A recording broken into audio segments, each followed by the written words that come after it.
Atenção! Começa agora uma teleaula de Física do Ensino Médio. Você vai assistir a teleaula de número 8. Bons estudos!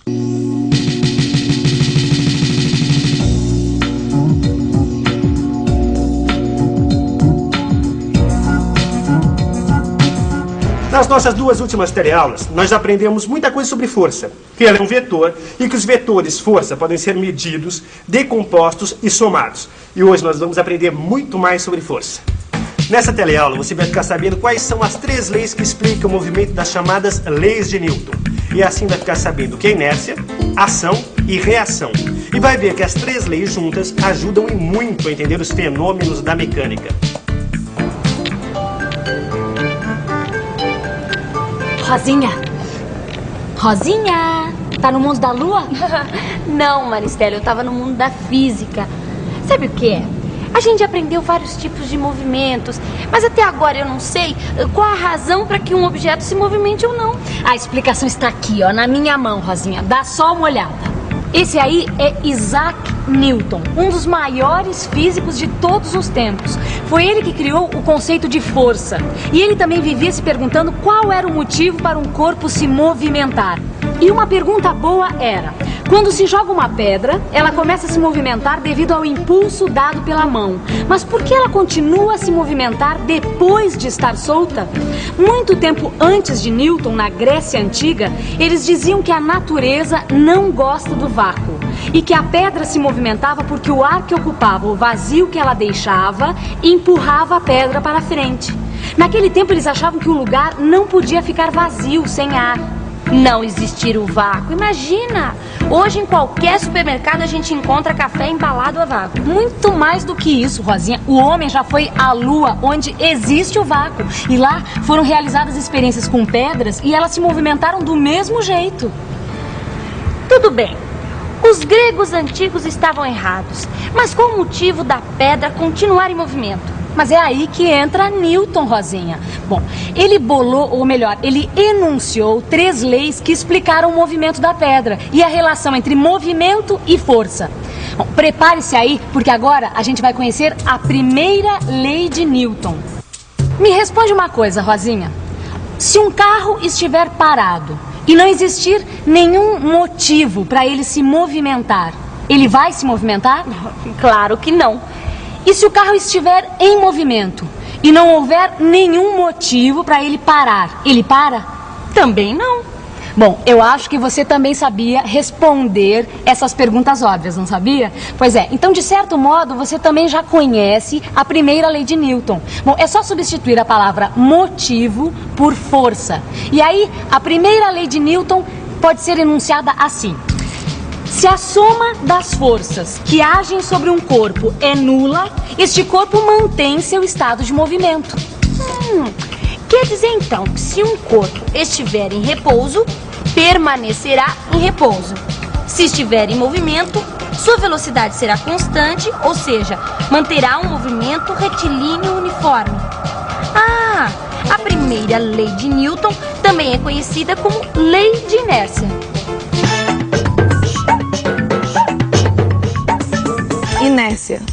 Resistência que todos os corpos materiais opõem à modificação do seu estado de movimento. Se você ainda não sabe, fique sabendo que essas situações muito comuns no nosso dia a dia são exemplos práticos da primeira lei de Newton, a lei da inércia.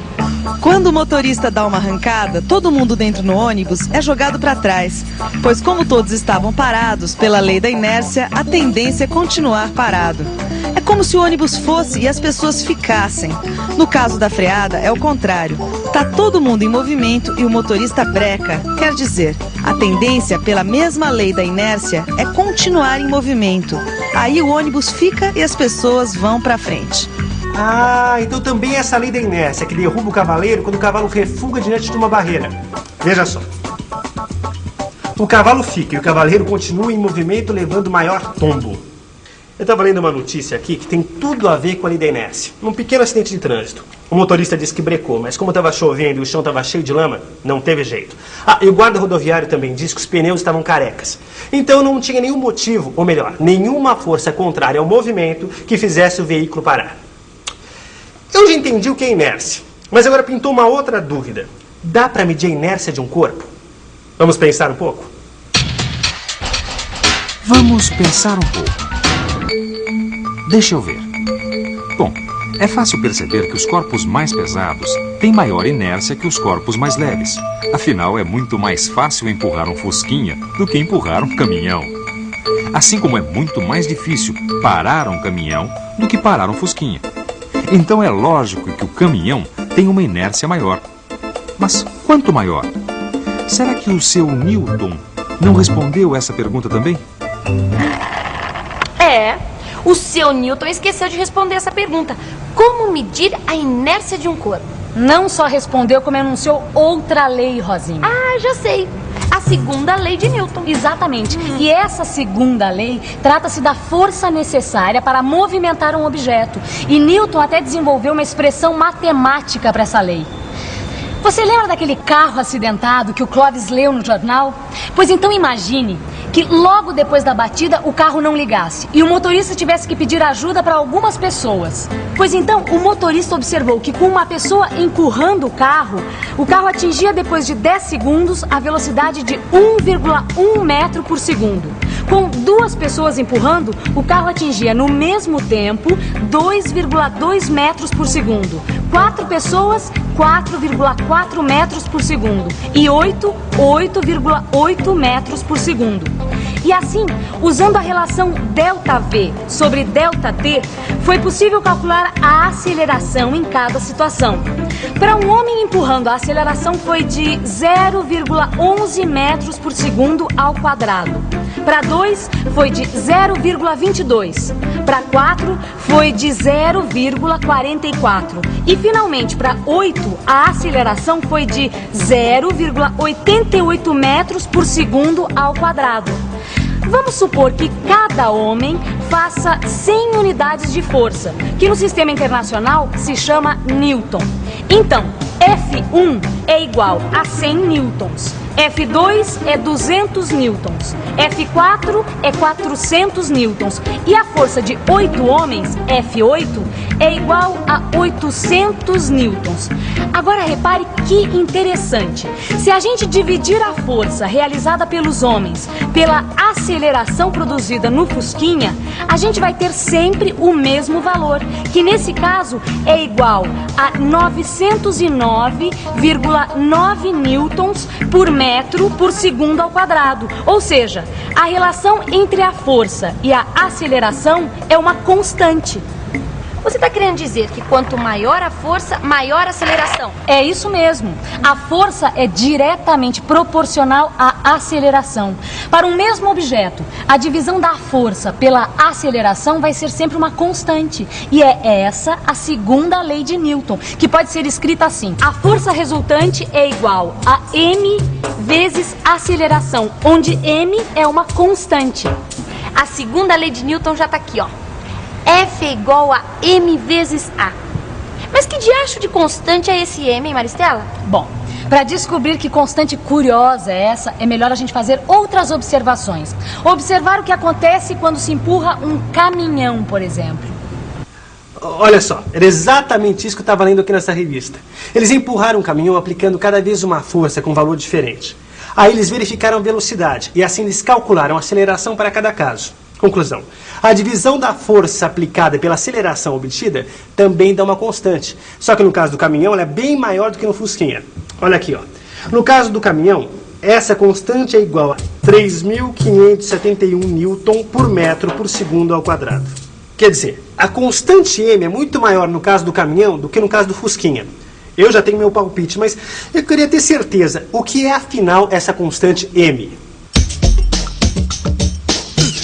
A constante m nada mais é do que aquilo que a gente chama de massa de um corpo. Isso quer dizer que a constante m, a massa, é a medida da inércia. Ou seja, o caminhão tem muito mais inércia do que um fusquinha, o que é a mesma coisa que dizer que o caminhão tem mais massa.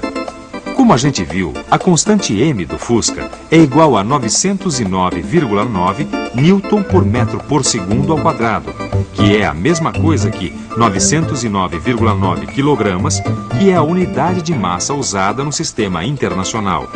A mesma coisa para o caminhão, 3.571 Newton por metro por segundo ao quadrado é igual a 3.571 quilogramas.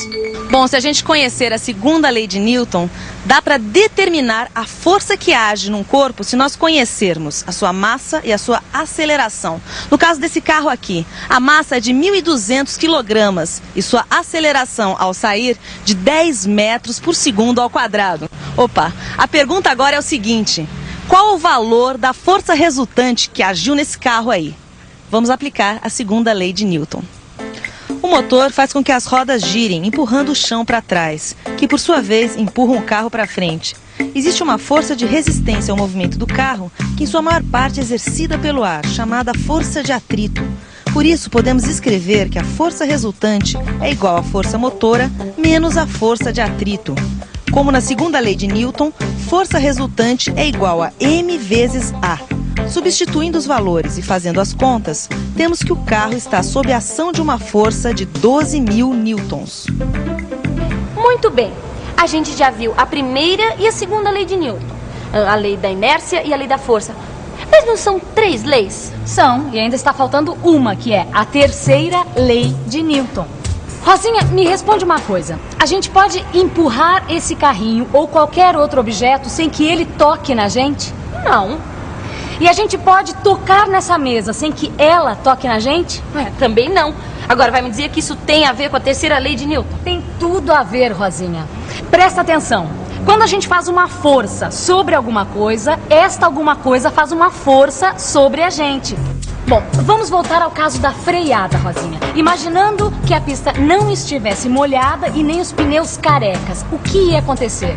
Bom, a gente já sabe que para parar o carro precisa de um motivo. Com o freio acionado, as rodas iam travar e os pneus iam raspar no asfalto, fazendo uma força sobre ele.